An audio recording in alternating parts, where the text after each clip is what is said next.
Well, hey guys, welcome back. Just trying to get the audio synced up. I'm not sure how well the audio is going to work straight out of the phone, but I'll have a backup. Last time I did this, I think I used a lapel microphone, so it sounded much better, but we're in a different place in a different year. So this is the 2019 edition of the Ovalbore Q A. I've only done one of these in the past. I think it was 2 years ago at this point, out of the Stillwater shop, and this time we're down here at the Chanhassen Autoplex in my garage. So you actually kind of took it easy on me on questions, which is great. About 2 weeks ago I posted a video on the Fiat 124, one of my newest acquisitions, and I had a comment, just a random comment about doing another Q&A, and it had several upvotes, which I don't usually see on comments.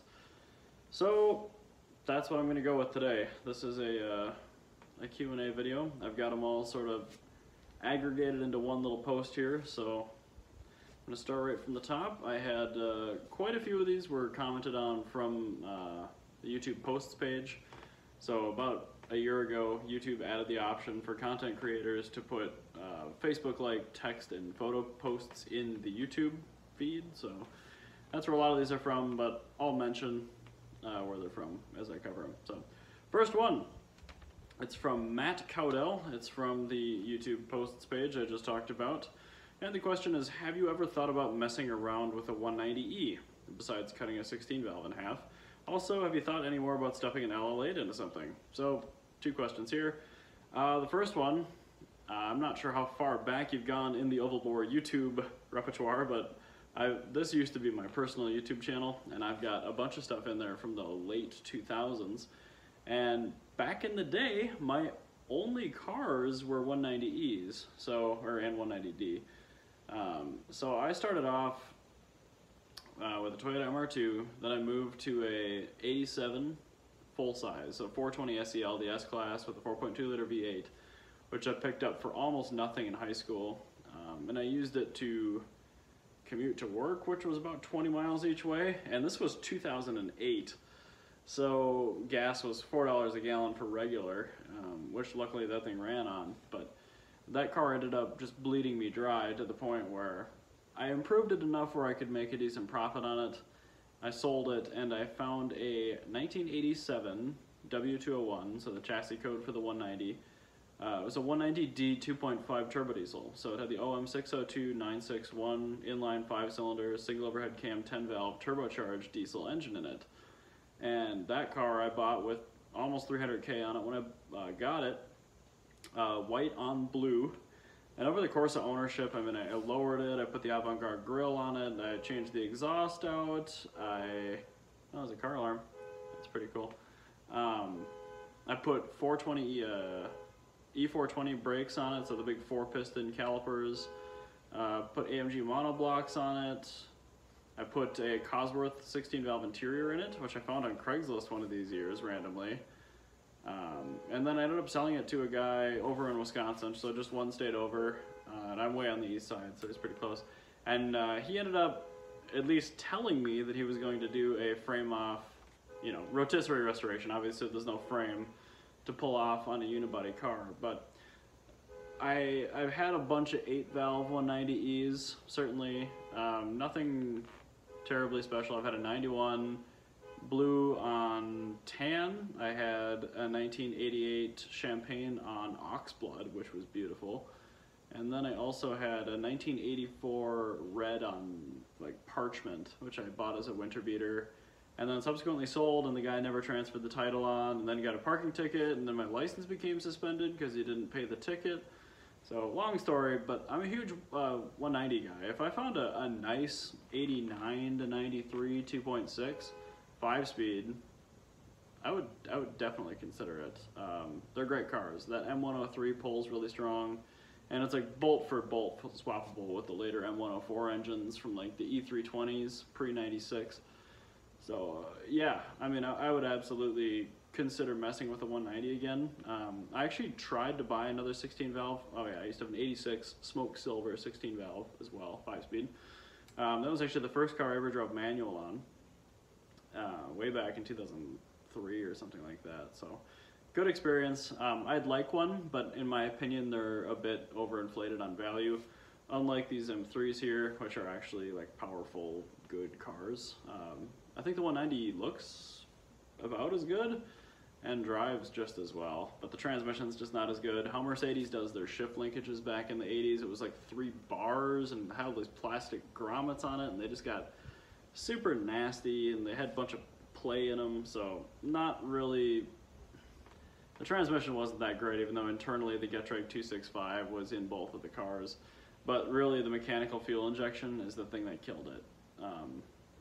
That CIS is just trash. So I agreed to buy another black 16 valve 4 years ago, and the guy pulled out last minute. So maybe if I found a good deal on a 16 valve, I would buy it. But again, it would have to be a facelift cladded 2.6 5-speed for me to consider it at this point. Question 2, have you thought any more about stuffing an LL8 into something? So this might have dated all the way back to the first Q&A video, but the LL8 is General Motors late model 4.2 liter straight 6 engine. So it's in the Trailblazer, it's in the Envoy, it's in the Ascender, all those things, the GMT 350s or whatever they are. And I talked about wanting to use one of those in a swap because the engine is a pretty high-tech thing, actually. It's a straight 6, which is what I love.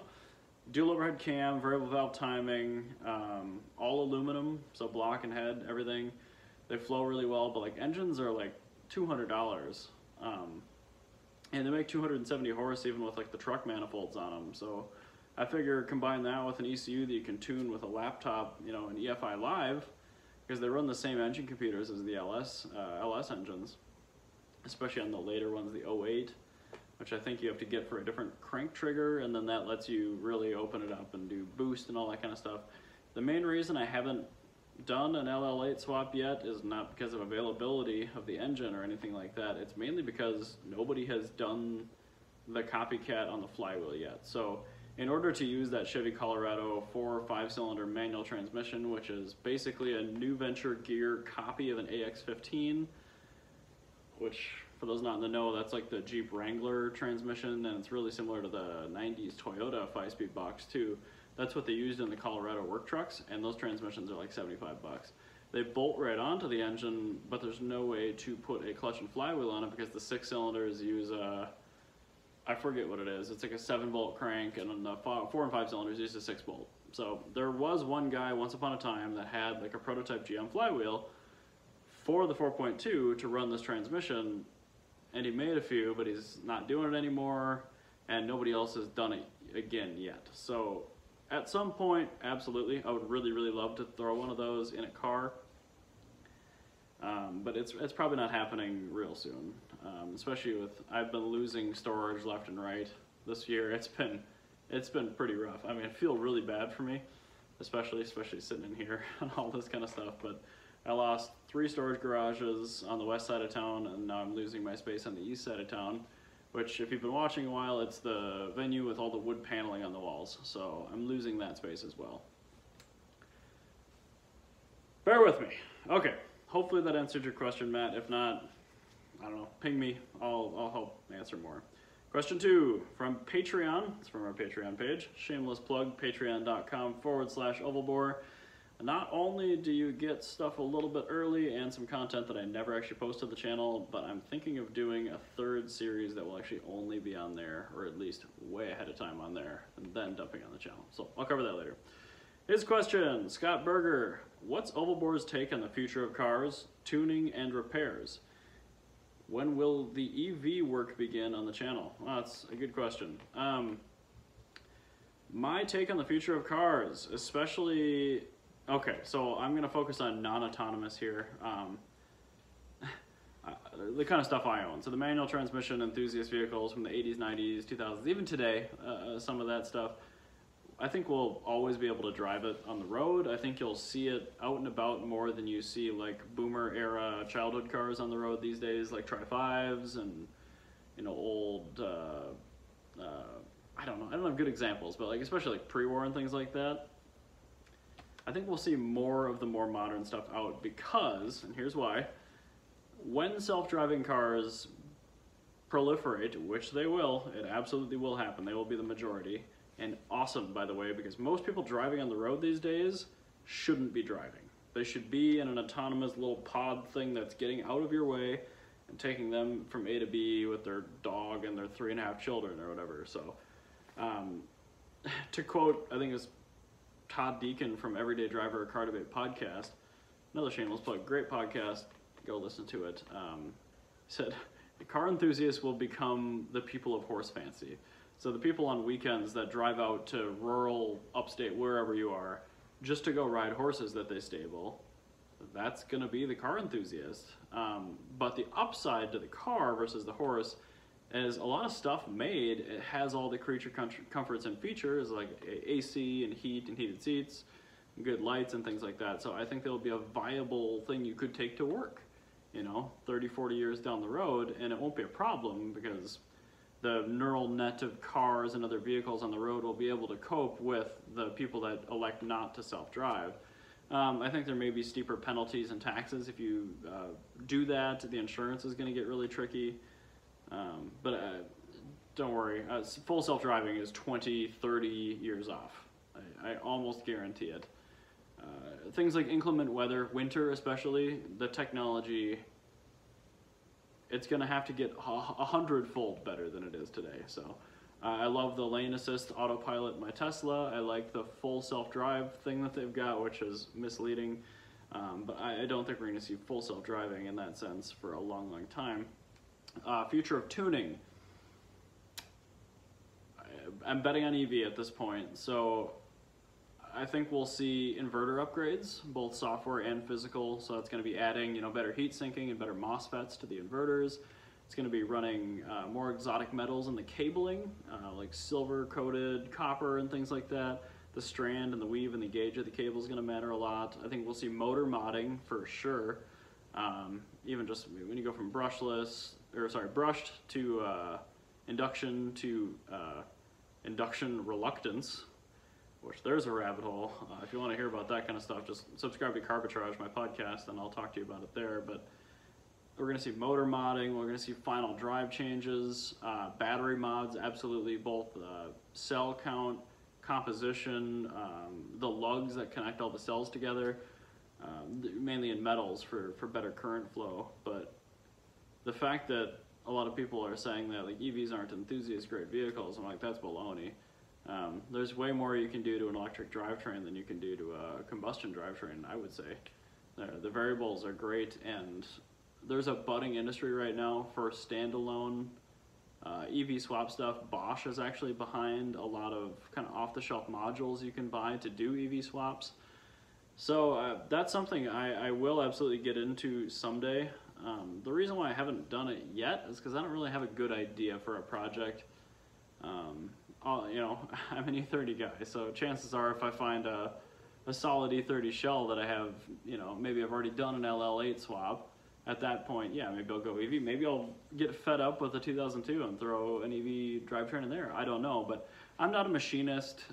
Almost all the swaps I do with largely OEM parts, even though they are from 30, 40 years, maybe different actual car.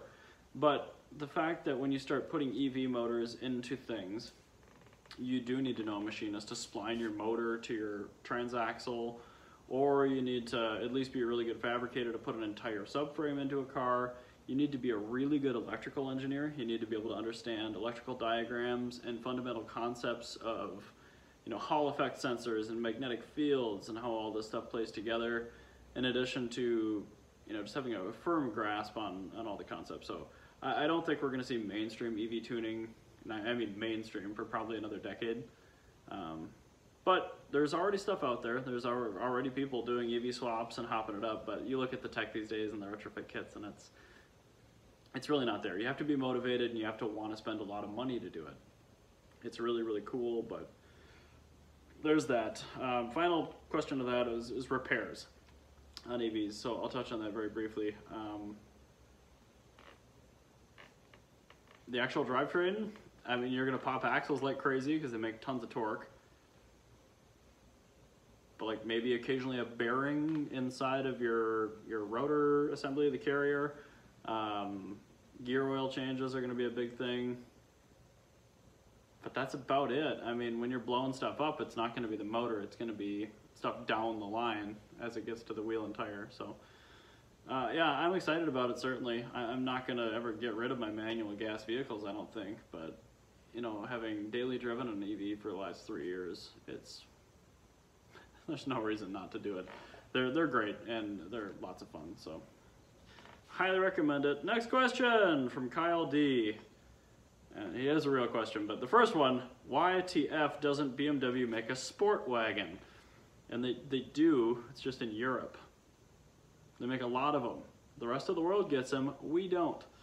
So that was kind of just a comment. But his real question, what's your dream E30 swap? One you haven't done. And then he says, PS, I'm LS 6-speed swapping my 87 IS. My first question to you, Kyle, is it actually an LS or are you putting a van engine in it?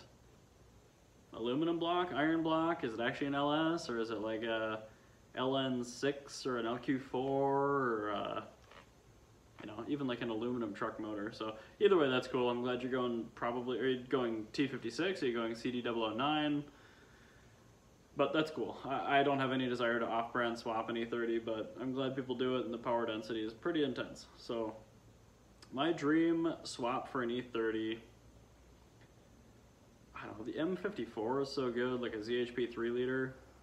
Boy, is that a great happy medium, because you get the 318 weight and the S52 power. S54, I mean, that's awesome in an occasional used car. I don't think I'd want that in a daily E30. I mean, it's perfectly civilized, makes great torque. Back in the day, I wanted to throw like an N20, a turbo 4-cylinder in there. I don't think I want to do that anymore. And then Brexit, I'm planning to try and throw a Honda K-Series in it if Garragistic gets off their fanny and gets back to me soon. Fat chance. But those sound bad. 4-cylinders don't sound good. So honestly, my dream swap for an E30 is probably like a 40 to 60 kilowatt hour single motor in the back EV swap. I mean, you get a car that looks and handles like that, as long as you can keep the weight distribution there, which you probably can with batteries. Why not? I mean, I love the tick of the M20 and the sewing machine, the S14. I respect that engine even though I don't like it. And like the M54 is great, but once, man, I'm gonna sound like such an EV wanker, but the LL8 is probably the one I'm looking forward to most for the gas engine, the Chevy LL8. And then EV is probably my real answer. So at this point, I would probably go with like a Model 3 rear end or something like that. Something that makes 250 horsepower, and then just make it drive a long time, because it's really, really nice to not have to worry about something. Have that instant power delivery. It's really cool. So that's my cop-out answer. There you go. Another question from The Right Nuke on the YouTube post page. What is your next big project or purchase? So for cars, I'm not currently looking for anything. Someday, if I do find a really clean E36 M3 4-door, preferably an automatic, all right, my plan is to throw a 1948 to 1953 Ford EAB flathead V8 into a really clean E36 M3, and the main reason I want to do that, also 2 Chinese turbos running at like 3 pounds. Main reason I want to do that is because the flathead V8 sounds amazing, and also it's a swap that I guarantee has not been done before because it makes no sense. And I also like irritating people, so that's going to piss off early Ford people, it's going to piss off E36 people, both of which I don't care. Yeah, great sound. It's going to get horrible fuel economy. It's not going to be reliable. It's got 3 main bearings, so I'm not going to be able to push more than like 150, 60 horsepower on it anyway. But I just want to do it for fun. So that's kind of my next big like project purchase, if I find one. I am working with Trueform Technologies up here. He's like the N54 god.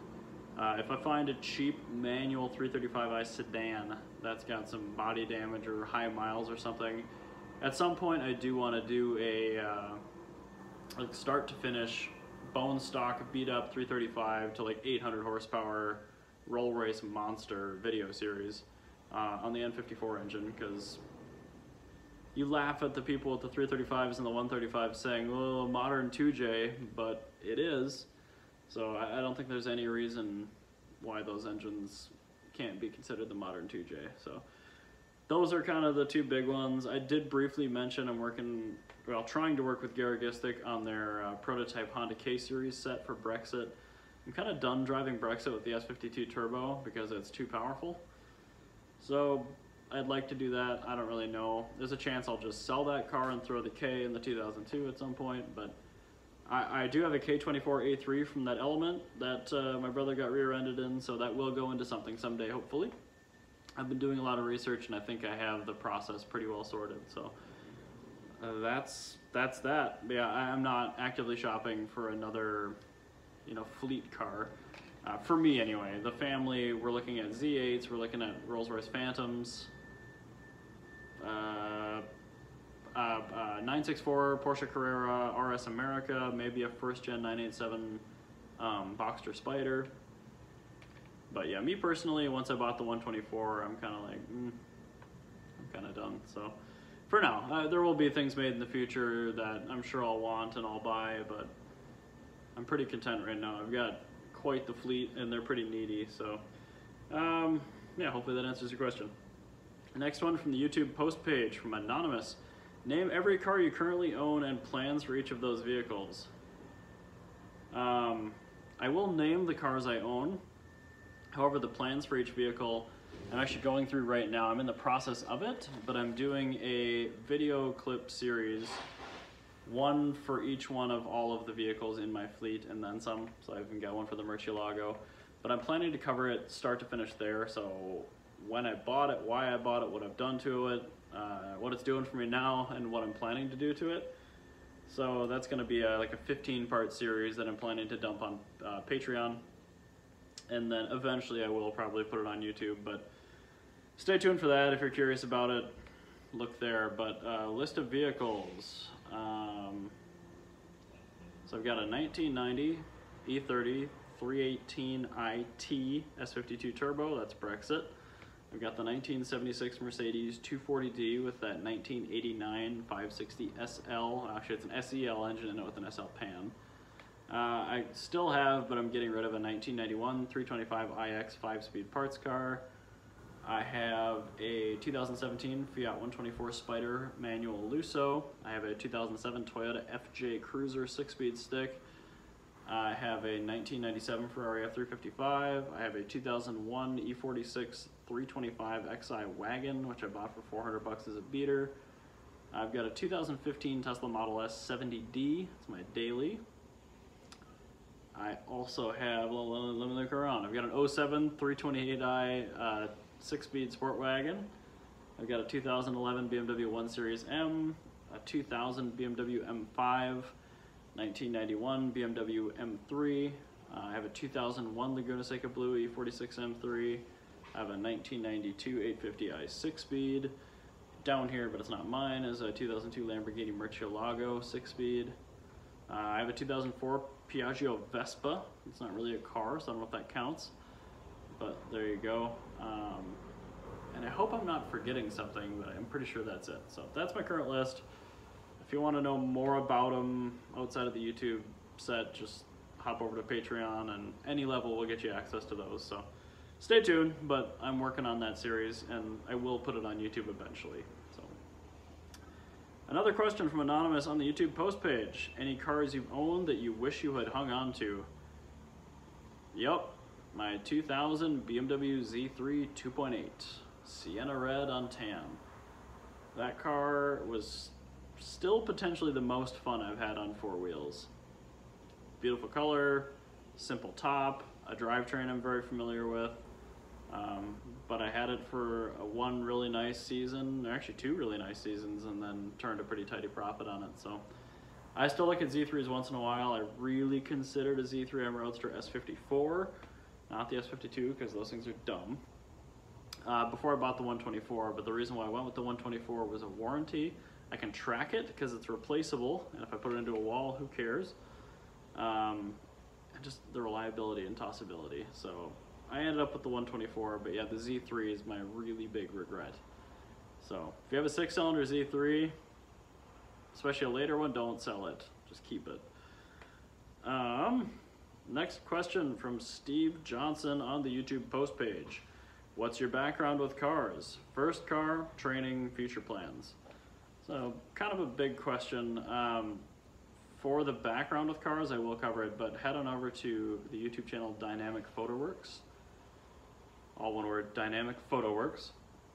My friend Josh, he's a really talented local photographer, did a series on me in this garage, and I do kind of cover the ramp of cars, but bought my first one when I was 14. It was a 1991 SW21 Toyota MR2, normally aspirated 5-speed sunroof car.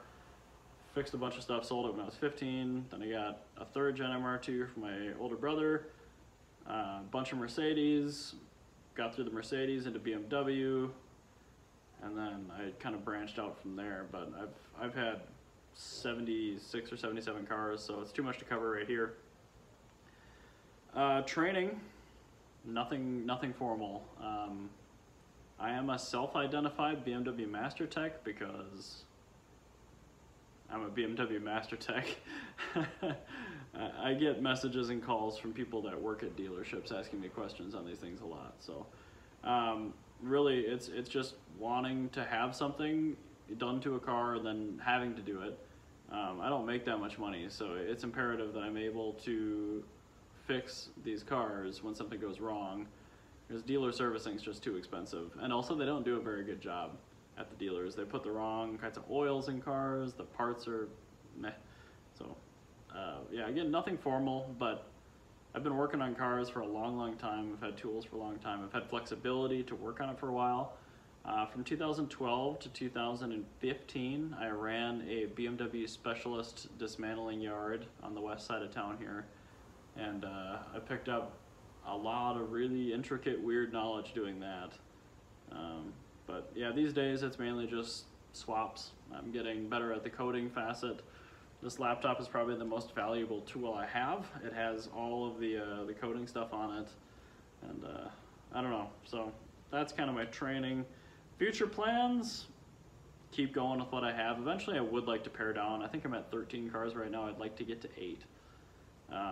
8 is kind of the maximum number I've deemed usable for one person, which sounds ridiculous, but kind of mean it. But it's really hard to trim the fat. Like, I really like all the cars I have, otherwise I would have sold them. And each one of these things, except for the 2002, gets at least 1,000 miles a year. Otherwise, I seriously consider shifting it, which is why I'm thinking about getting rid of Brexit, because I've put 30 miles on that car this calendar year. So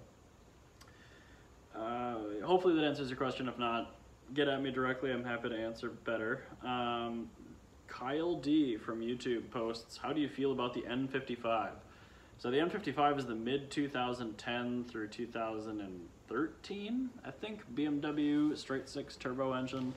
It was the successor to the 07 to first half 2010 N54 that you hear so much about. N54 is the twin turbo non-Valvetronic version of that engine. The N55 is the single twin scroll turbo Valvetronic version with maybe a little bit lighter duty internals, but no, I actually really like the N55. If I found this Project 335, you know, the newer car with that engine, I would 100% get it. It wouldn't steer me away at all. I actually prefer the N55 to the N54 in a lot of ways. I think the power delivery is better. They are much more reliable. The Valvetronic doesn't really seem to get in the way of anything. I've been told that the bottom ends are weaker, but I mean, I've seen people making 700 horsepower on a stock unopened N55, so I don't think that's really all that important. Yeah, I prefer it to the N54. The B58 and the new BMW line and the GR Supra, I like it, but the integrated manifold turbo outlet thing, I don't like that. A lot of German manufacturers are going to those, and it lets you water cool the exhaust, which is kind of cool, but doesn't sit well with me. So I like the N54. I think that's probably the better power output candidate for a tuner. But I think if you're actually going to buy one of these things and live with it, N55 all day, all day. Yeah. So a 2010 or a 2011 E90 or 135i with a 6-speed, it's a really solid car. Good engine. They make good noises. I have nothing but good things to say about the N55. They seem to even have more reliable injection, even though they're pretty much the same hardware. So yes, thumbs up from Ovalbore on the N55. I've got one more question. This one is from the YouTube post page as well. It's from Gibby Zai. And the question is very simply, can you stop buying cars?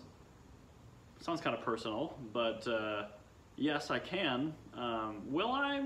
Probably not.